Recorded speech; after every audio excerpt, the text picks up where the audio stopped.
میکرد. من وقتی که مفتی یا قاضی یا طالب علم میگم، من نه مفتی تاجیکستان در نظر دارم، نه قاضی تاجیکستان در نظر دارم، نه علمای تاجیکستان در نظر دارم. مفتی و قاضی های تاجیکستان اینها فروخته شده های جوهلا هستند و ما مفتی و قاضی گفته در اینجا طالب علمای اهل سنت داریم.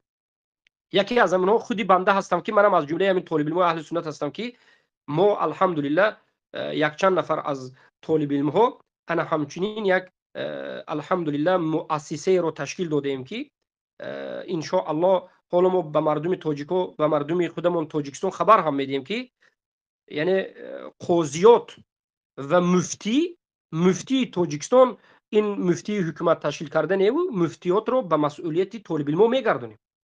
در تاجیکستان دو مفتی می شود و دو قاضی می شود، دو جماعت علما می شود.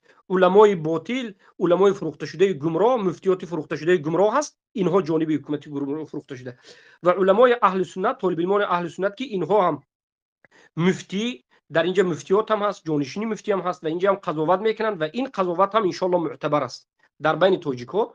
و ما ان شاء الله از این به بعد در آینده در مسئله طلاق نکاح، در مسئله حکم طلاق و غیره برآوردن با نوشته دادن و با ختم و این چیزها ان شاء الله به مردم کمک خود میرسونیم که از این ظلم بیدادی، از این از زیر دست این مجوسی ها بالاخره خواهر و برادر خلاص میشته و خلاص شوند. بارک الله فیکم.